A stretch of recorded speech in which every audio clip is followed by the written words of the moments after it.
السلام عليكم ورحمة الله وبركاته. أهلا بكم في قناة الحاجة أم الاختراع. فيديو النهاردة هيبقى مختلف شوية حبتين. ده لابتوب بتاع واحد زميلي صاحبي يعني. المهم هو يعني ايه ما شاء الله عليه زي ما انتم شايفين كده، يعني محافظ على اللابتوب كويس جدا جدا جدا ما شاء الله.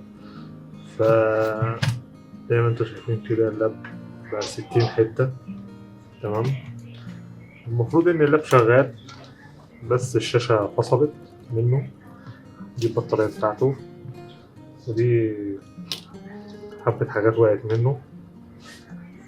فيعني ان شاء الله نحاول يعني احنا ايه يعني على قد ما نقدر نحاول نصلح ما يمكن اصلاحه.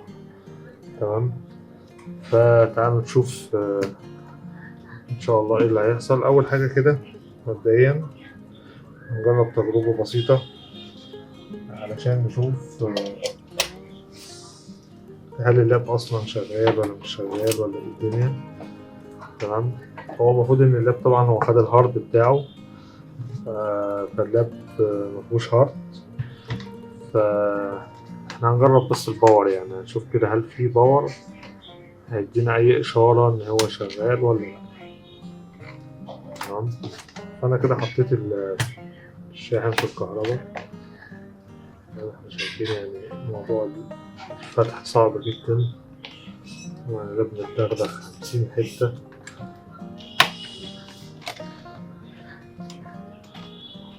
هحاول اكون حريص مفيش حاجة يعني كسر.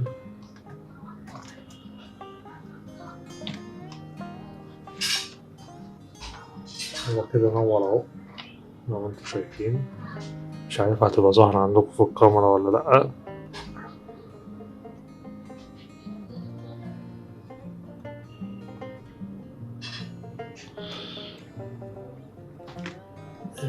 اللمبة اللي هنا اللي هي اللي تحت في الكيبورد دي منورة. اللمبة دي منورة اهي. في باور بس الشاشة طبعا مش قارية أي حاجة خالص.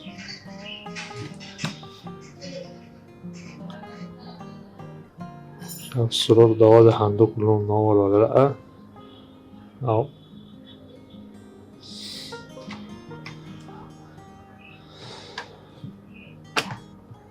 طبعا كده احنا جربناه كباور، المفروض ان هو شغال، لكن كشاشة بقى كأسلاك مش عارف الموضوع هيبقى الدنيا هتمشي فيه ازاي بصراحة. طيب مبدئيا كده نحاول ان احنا ايه هنفك الجهاز. من الواضح ان في مسامير كتير شايفها يعني نفك كده، لازم نفك تاني نفك الرفيع ده.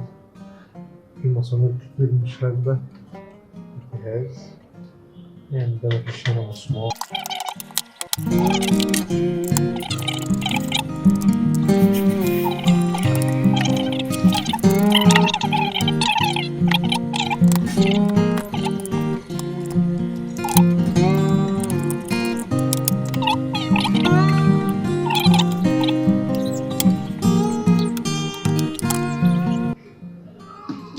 ده مكان العطل فعلا يركب هنا، وده كارت الواي فاي والبلوتوث، الكارت الصغير دوت. تمام. حاجات ما شاء الله عمالة تقع، حاجات عمالة تتكسر. نحاول نكون حريصين جدا.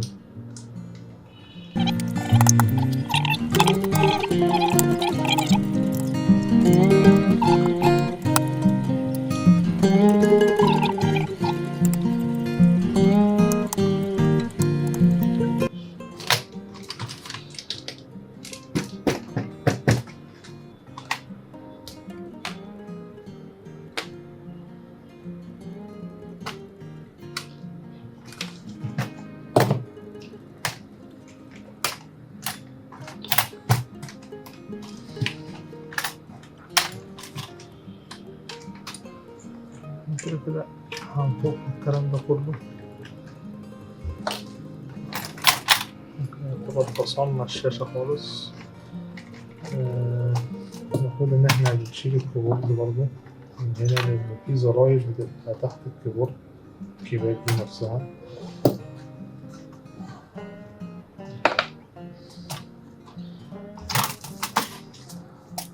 خلي بالنا إن هي بتبقى مربوطة هنا بشريطة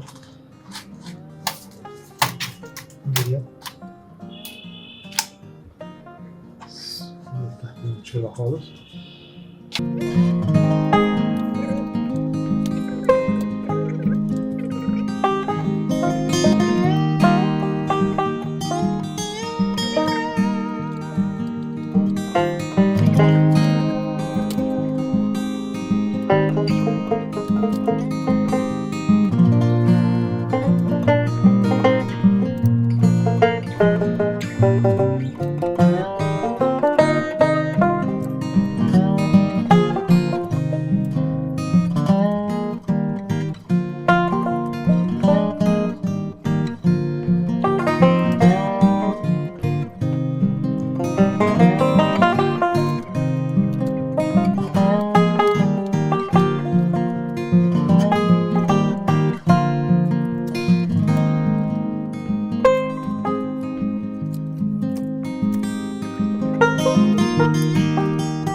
كل البرشام اللي كان ماسك البلاستيك ده كله طق، كان ماسك الحتة الألمونيا دي كلها طق.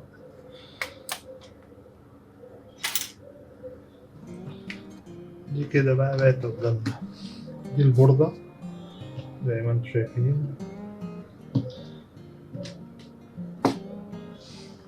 فيها سلكتين طالعين من الشاشة. هنا ده السلك، المفروض إن السلك ده هو ده السلك اللي رايح لكارت الشاشة، ده مسؤول عن تشغيل الشاشة. إنما دول مش عارف دول بتوع ايه بصراحة، دول ممكن يكون بتوع كام بقى حاجة تانية.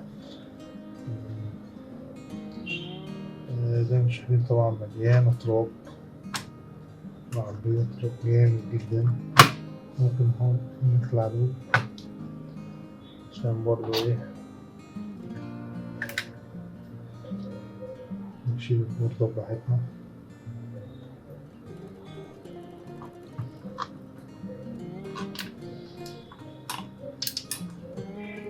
طبعا في مصاريف تانية هنا ماسكة البوردة، فكها.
كده برضه زي ما احنا شايفين متوصلة ادي الكابل بتاع الشاشة،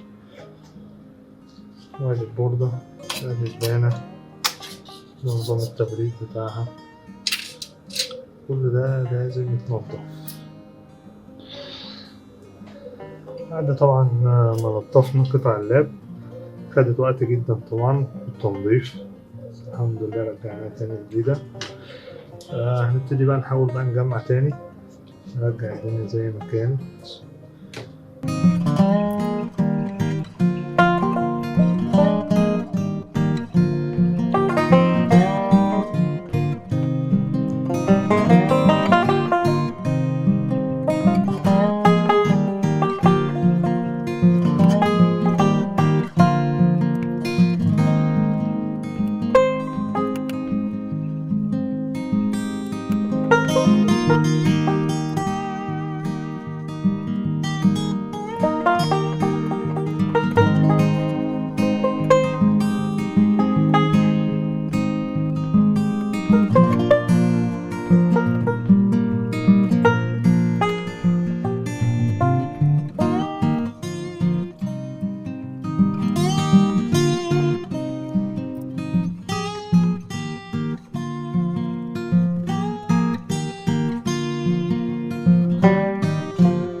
زي ما احنا شايفين كده ركبنا القطعة الصغيرة ديت، طبعا الأسلاك بتاعتها زي ما كانت. هيتبقى عندنا إن احنا بقى هنركب البوردة بقية الأجزاء الصغيرة.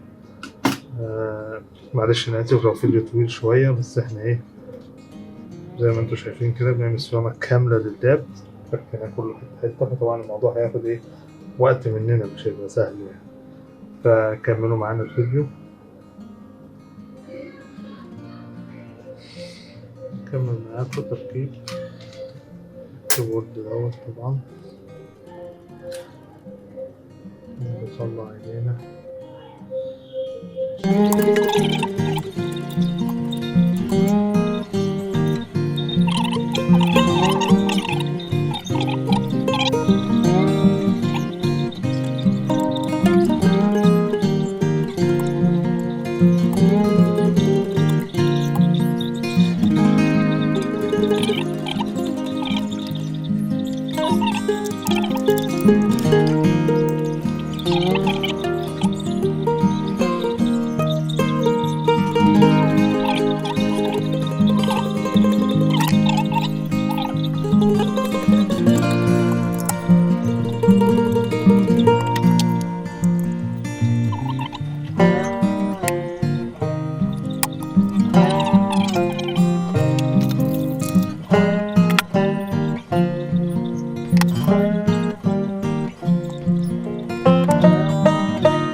صعب جدا ان احنا نتدارك المشكلة دي.